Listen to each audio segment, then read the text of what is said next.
jalur tol Jambi Rengat yang akan dibangun yakni 198,130 km. Sedangkan panjang tol Rengat Pekanbaru sepanjang 206 km.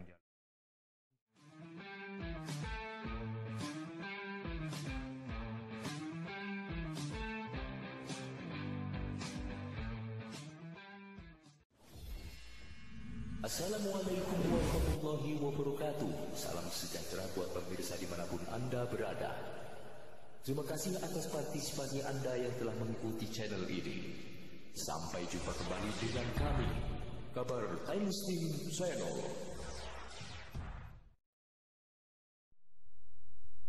Kabar Berita Koran edisi 9 September 2020. Dari Jakarta melaporkan, 15 juta usaha mikro bakal terima bantuan tunai sebesar 2,4 juta rupiah. Berita selengkapnya. Staf Ahli Bidang Pengeluaran Negara Kementerian Keuangan Kuntawibawa Dasa Nugraha menyebutkan bahwa sebanyak 15 juta usaha mikro akan menerima bantuan produktif UMKM berupa uang tunai sebesar 2,4 juta rupiah. Tahap awal 9,1 juta UMKM, kemudian naik menjadi 12 juta, dan terakhir menjadi 15 juta pelaku UMKM yang akan menerima bantuan produktif ini. Kata Kunta pada seminar web bertajuk Prospek Pemulihan Ekonomi Sektor Industri Kecil Menengah. Kunta memaparkan anggaran tahap awal untuk program tersebut mencapai 22,01 triliun rupiah untuk 9,1 juta pelaku UMKM. Hingga saat ini, pencairan bantuan mencapai 6,6 triliun untuk sekitar 6 juta UMKM melalui transfer langsung sekali penyaluran lewat dua bank pemerintah, yaitu Bank Negara Indonesia atau BNI dan Bank Rakyat Indonesia BRI. Diketahui bantuan produktif UMKM merupakan bantuan sebesar 2,4 juta rupiah per pelaku usaha yang diberikan kepada usaha ultramikro dan mikro yang sedang tidak menerima kredit dari perbankan. Tujuannya yaitu membangkitkan kembali aktivitas ekonomi pada tingkat usaha skala mikro dan ultra mikro. Demikian. Berita selanjutnya. Telkomsel bagikan ragam hadiah serta hadirkan program khusus. Dari Pekanbaru melaporkan. Berita selengkapnya.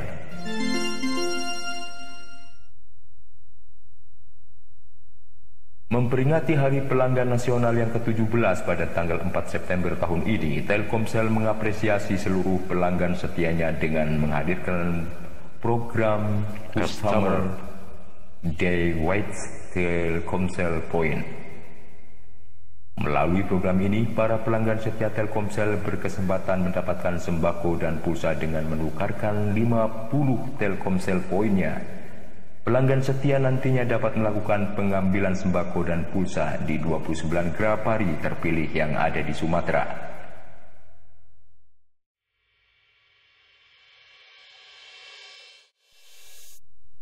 Eksklusif Vice President West Area Sales Telkomsel, Gilang Prasetya, menyampaikan apresiasi tertinggi Telkomsel untuk seluruh pelanggan yang selama ini telah setia mempercayakan solusi kebutuhan komunikasinya dengan memanfaatkan ragam layanan dan produk Telkomsel. Kepuasan pelanggan selalu menjadi prioritas dan bagian terpenting di setiap langkah Telkomsel yang senantiasa mengedepankan prinsip customer centric dengan semangat membangun digital telco company. Telkomsel berupaya untuk terus memberikan apresiasi kepada seluruh pelanggan dengan memberikan manfaat yang mampu menjawab seluruh kebutuhan pelanggan secara berkelanjutan, ungkap Gilang. Selain program Customer Day with Telkomsel Point, Pada peringatan Hari Pelanggan Nasional ini, Telkomsel justru memberikan 3 hadiah spesial untuk 3 pelanggan setia Telkomsel yang beruntung. Pelanggan setia tersebut yaitu Gusneri di Bengkinang yang mendapatkan hadiah motor new Honda Beat, Henry di Padang Sidempuan yang mendapatkan hadiah logam mulia 25 gram, serta Mardian Syah di Kepahyang, Bengkulu yang mendapat hadiah sebuah ponsel pintar 4G. Hadiah spesial tersebut diserahkan langsung oleh Gilang Prasetya secara virtual melalui media video konferensi karya anak bangsa.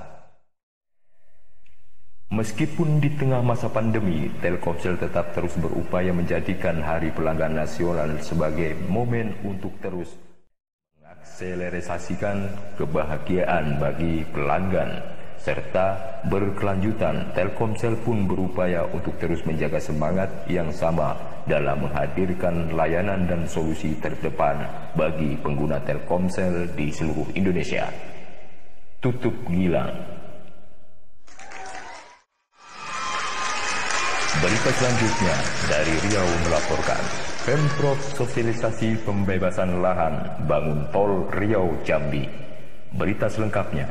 Hari ini, pemerintah Provinsi Riau bersama Kanwil Badan Pertanahan Negara atau BPN mensosialisasikan pembebasan lahan yang terkena pembangunan tol Riau Jambi.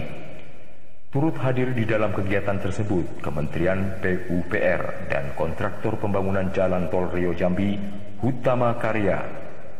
Kepala Biro Administrasi Pembangunan, Aryadi, mengatakan bahwa sosialisasi tahap awal ini dijalankan agar masyarakat yang berada di kabupaten atau kota yang lahannya terkena pembangunan tol Riau Jambi memahami dan menerima pembebasan lahan yang akan dijalankan oleh pemerintah. Untuk sosialisasi pembebasan lahan ini dilakukan di Indragiri Hilir, tepatnya di Kemuning dan Kelitang. Selama 2 hari ini dilakukan sosialisasi dengan masyarakat. Sosialisasi bersama HK, PUPR, Kanwil BPN Kabupaten Kota, jelas Aryadi, Selasa 8 September lalu. Lebih lanjut dikatakannya, pembangunan tol tersebut akan dimulai dari Pekanbaru Rengat dan Jambi Rengat. Jadi nanti tol itu akan melewati Kabupaten Inhil, tepatnya di Desa Limau, Manis Kemuning, dan juga Kecamatan Kritang. Baru lanjut Indragiri Hulu dan Jambi. Jelasnya, dijelaskan Aryadi, rencana pembangunan tol Jambi Rengat Pekanbaru sudah masuk dalam rencana tata ruang dan wilayah Provinsi Riau 2018-2038. Dalam kurung Perda nomor 10 tahun 2020. Tutup kurung. Dan Perda Provinsi Jambi nomor 10 tahun 2013 dalam RT RW Jambi 2013 sampai 2033. Jadi untuk penetapan lokasinya setelah dilakukan pembebasan lahan, dan untuk panjang jalur tol Jambi Rengat yang akan dibangun yakni 198,130 km. Sedangkan panjang tol Rengat Pekanbaru sepanjang 206 km. Jelasnya demikian. Berita selanjutnya, maling motor apes jatuh ketika dikejar massa.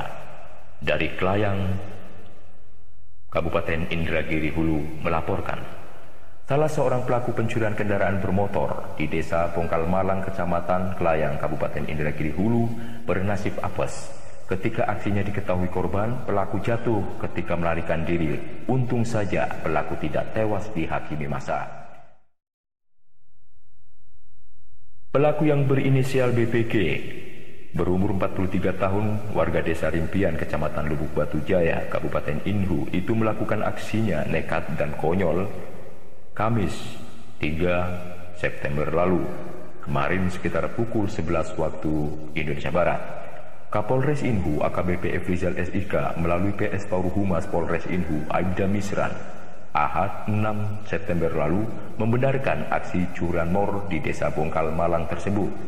Dijelaskan Misran, kejadian berawal saat korban Ilham Mudin Saragi 41 tahun Warga desa Bungkal Malang sekitar pukul 11 waktu Indonesia Barat memarkir sepeda motor jenis Honda Repo dengan nomor polisi BM4247BG miliknya di teras rumah. Sekitar pukul 11.30 waktu Indonesia Barat, tiba-tiba korban mendengar suara mesin sepeda motornya menyala. Korban bergegas keluar dan melihat ada dua orang tidak dikenal melarikan sepeda motor. Tanpa pikir panjang, korban langsung mengejar sambil berteriak-teriak maling. Hal ini mengundang perhatian warga sekitar yang juga ikut mengejar pelaku. Mungkin karena ketakutan, pelaku terjatuh dari sepeda motor. Salah seorang maling berhasil ditangkap massa, namun seorang lagi berhasil kabur. Selanjutnya korban menghubungi Polsek Layang untuk melaporkan kejadian yang dialaminya.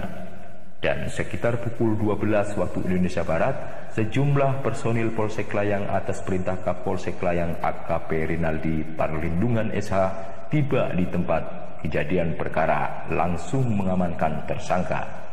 Saat ini tersangka dan barang bukti seperti kunci, letter T yang digunakan pelaku sudah diamankan di Polsek Layang. Ucap Misran. Sementara identitas pelaku yang berhasil kabur itu sudah teridentifikasi dan sedang dilakukan pengejaran. Mudah-mudahan dalam waktu dekat ini bisa diamankan.